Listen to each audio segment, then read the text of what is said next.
Guys, welcome to the second episode of Stackdeck After Hours. Is everybody ready? Ready. Born ready. Definitely. Cool, guys. First of all, how are you guys? And I want to know, how did you guys experience the very first podcast? Let me start with Nick. How did you experience the very first podcast? And tell me also, how are you doing today?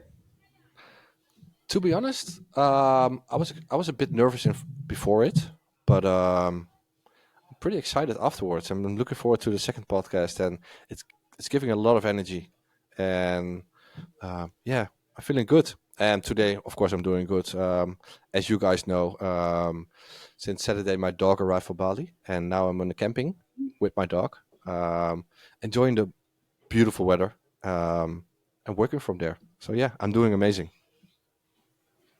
Really cool. Thanks. Ollie, how are you doing, my man? Yeah, great, man. Great. Put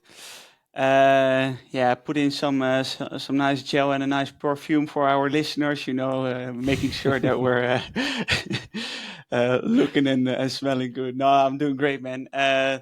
It was the first time, or like I mentioned the previous week, doing a podcast, and but it all went quite naturally, or so. Can't really put it into words, but it was very nice. And other than that, it's been 2 crazy weeks. A lot of stuff happening, only nice things. Challenging but nice. Good. Good, guys. Happy to hear. And indeed, it has been 2 weeks already, right? So time flies when we're having fun, and I guess that's what we're having. Um, Not sure if you guys are interested. I'm gonna explain how my 2 weeks Please. have been. Or Please, are you guys saying like, no, please don't tell bother, don't us. even bother? Like, I had an amazing time, man. I had some awesome time with friends. Had some amazing parties, and of course, we rocked the hell out of developing Stack Deck. So this thing is progressing like a beast. So I'm really happy to see all that progress and see everything coming together. And we have to, because in a little over a month we have to present our product on our very first summit. So that's definitely going to be exciting. But that's enough plugging of Stack Deck for today, because that's not what we're here for. Today, I would actually like to discuss pain with you guys. So, not fun. Now we have been talking about the fun, but let's talk a little bit about pain. Today's question is, where did you guys experience the most pain when using SaaS products inside companies? So, please tell me, and this time I'll start with Oliver, but please tell me, what was the biggest where did you experience the biggest pain using SaaS in companies? So, what's your real life pain that you experienced? What's the thing that you hated the most? Let's put it like that. Yeah, it's definitely access management. I would say it's such a waste of time.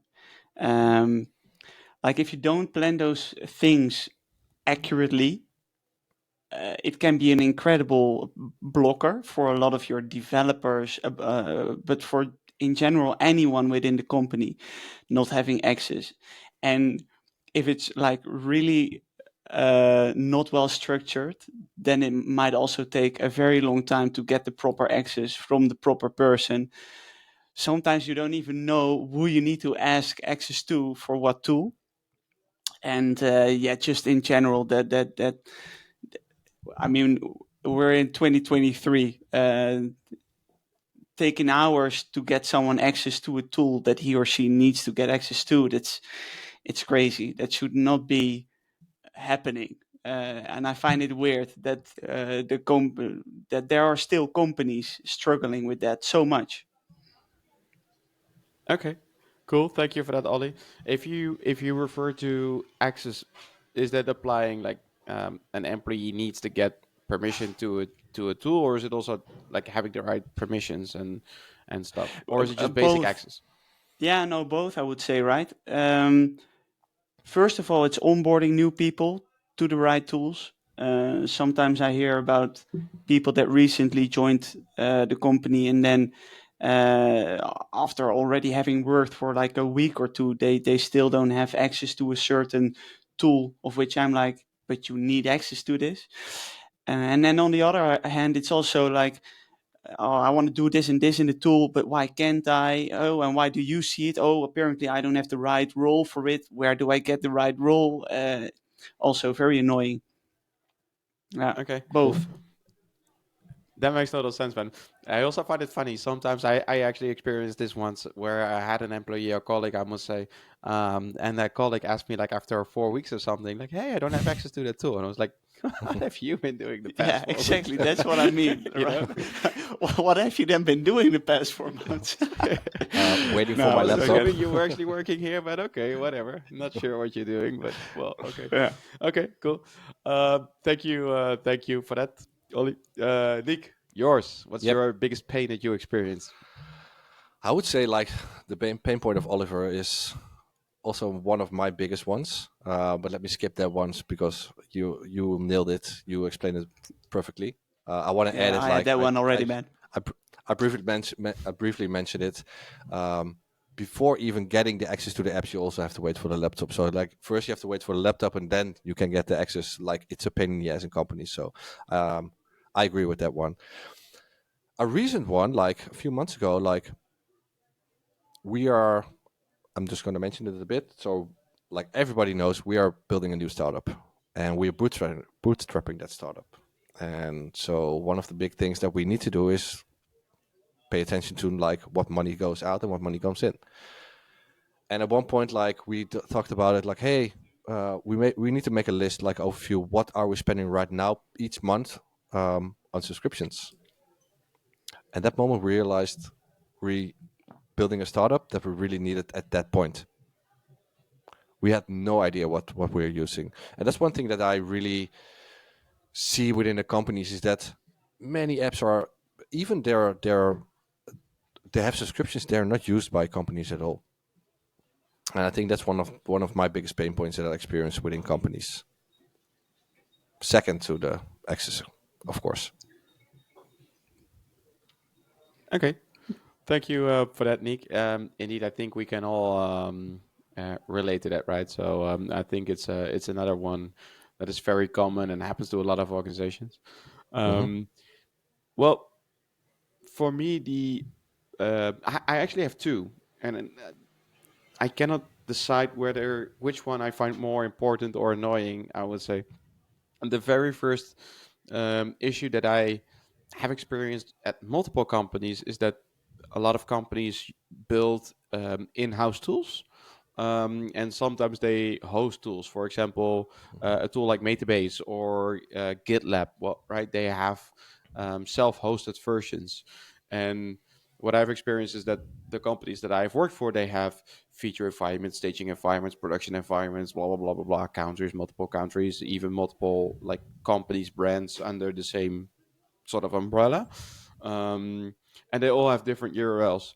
And normally, when I was a freelancer, I worked for longer periods of times for those companies, but I just could never ever like fully remember what those URLs were, and that's super annoying, especially at enterprise companies where they have like tens, if not hundreds, if not thousands of tools.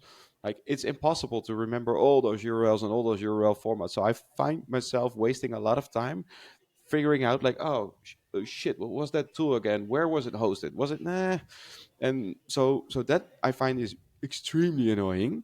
Of course, if it's, I don't know, a tool like um, Slack or whatever, you know the URL. In this case, it's a bad example because Slack use custom URLs. But if it's, for example, a the cloud version of GitLab, you know exactly where to go to, right? But if it's the self-hosted version, it becomes quite vague, um, quite fast. So for me, that's always been a problem.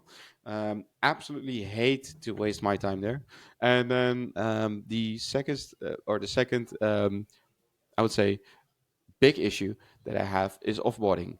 I have been having admin rights in a lot of different tools, and I have experienced that the offboarding procedure is a very hard problem to nail. So that can leave old employees or ex-employees of a company still having access to those tools or to certain tools, long after they are gone. And I think that's a big problem, right? It's not only that you're paying for a seat most of the time, but it's also a security issue. And I think that's, yeah, I find that really, really interesting to see.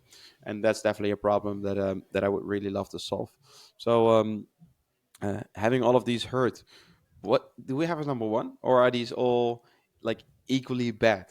Like, does everything need to be solved, or do we have an absolute winner in this category? What you guys are saying, like, oh, that's So I the think number I one. think you can look at it from multiple ways, right? It can be bad for in multiple ways. One, it can be bad as in the time it takes, like access management. It's such an incredibly stupid thing to spend your time on, and yet it does, you know.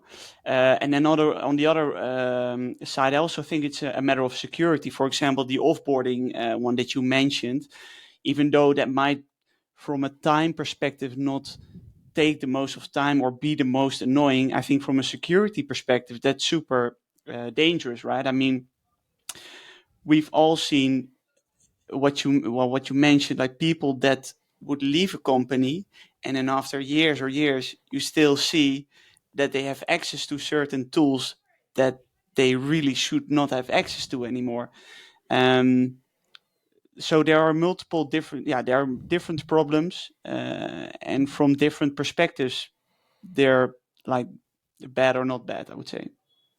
Yeah, that I Hope makes that agree sense. makes there. sense. Why is it such a hard problem to solve then? Like, why? Like, if all of these companies experience these issues, why is it such a hard problem to solve then, Nick? I have no idea. I mean, I think it's not. Sometimes it's not the core business of the company, and once you're busy, let's say for like you're focusing on travel, you want to make traveling efficient. You're not focusing on how to efficiently onboard an employee, even though it's a pain in the ass. And when a company grows fast, that's not the main focus point of the company. They want to grow, they want to earn money, they want to satisfy the customers. At once and at some point they start to think about how to make it efficient. And once you're really big, what you see is like you have those old school IT help desk, right? There's like 4 or 5 employees.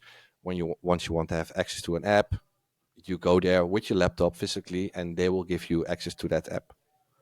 Can take like depending on how big the company is, but I've experienced like waiting for 2 hours just to get access to one app, standing at the desk there, not working, just waiting there, queuing. It's a pain in the ass. I think they try, but it's not always efficient. And lately, when of course not lately, I mean with SaaS, you can make it more efficient. I think it's new market. And I think it also comes down uh, to the dynamic world of tech, because one day one person, say head of engineering, might be the admin of a certain tool and also the person that needs to give access to other people, but then the other day a company might decide that another person needs to be that admin that is allowed to give access, permissions, etc. Or with people just simply coming in, leaving. It's a very dynamic thing. It changes all the time, which also makes it obviously difficult to always find the right person for your questions. True. Yeah, I definitely get that. But the funny thing is, it's software, right? So we should definitely not depend on people. I think we should Ah, depend on technique. Like, let the Hmm. software do the software, right? So, and not the Yeah, yeah. people, because uh, that's a good like point. the example you mentioned, Ollie, the head of engineering, he or she might leave, or it might be that task might be given to somebody else, whatever, or he or she is on sick leave or on a holiday, and you miss that moment of like offboarding an employee or onboarding an employee or whatever. So that's why I think you should never depend on people in that case, right? Make sense? Makes sense, 100%. Yeah, exactly. The thing is, when you automate, automation doesn't have any preference. When you ask HR, they have the HR preference. When you ask finance guy, they have the finance hat on. When you Yeah. have a computer, except if it's running with AI, they might have a preference, but in general, they don't have a preference. They just do A follows B. Yeah, exactly. Okay, cool guys. Thanks for today's discussion. Nick, you started off this episode with mentioning that your dog is here now. Yep. Um, I haven't seen him or her. What is it? Her name is Okay. Nana. Can we make our subscribers a promise and say that next time we'll show her, Anna, in this episode? Of course. Yeah? Yep. Okay. I would definitely We'll love get we'll get a fourth seat over here, and make Seat member. sure. Yeah, exactly. Seat member. Yeah. I will onboard we her gotta- properly. Yeah, we got to ask the person who can give her that seat though, to give her proper access, man. Yep. Hey, I wanted let's onboard her. to mention one thing because you immediately dove into the pain points, and I think that was a super good thing. But I also wanted to mention, give a shout out to ourselves that you mentioned that we've already had like 80 views on YouTube and subscribers and you name it. Well, it was our very first podcast in which Hell we just yeah. introduced ourselves, and I think Yeah. that's worth a round of applause. You know, it's I thought it was crazy. No, Yeah, very exactly. well done. I was actually super surprised by that number, and we have 9 subscribers. Exactly. Whoa. Yay, we got followers. Exactly. No, but thanks everybody for watching. Let's see if we can beat that 90 number with this one. Let's at least aim for 100, 110. Yep. But yeah, and let's see if this was the very first episode, and this being the second, then let's see what we will do with the 100th episode, right? Which we will celebrate with champagne, of course. Then Well, most but definitely. that must be 100,000 people in that case, I'm sure. Yeah. Hey, and also, obviously, we got the whole shebang, like, subscribe, comment, the hell out of our podcast. But like, in general, like, I'm super, how do you call it? Curious to hear other people's pain points, whether they also feel these pain points within SaaS, whether they got any other problems that they experience. I'm just very curious to know whether you can relate to what we're Definitely a good discussing one. here. Agree. Yep. Definitely a good one. Yeah, so thanks guys. Thanks again for today's episode. Thanks for all the comments and all the views that you guys shared. As always, do it. Hit the like and subscribe button. Give us a thumbs up. Let us know what you think in the comments. And thanks for today's episode. And we'll see you in the next one, guys. Turn Thank on you the very much. notification bell. Don't forget. Good one. Bye, guys. All Bye right. bye. See ya. Bye bye.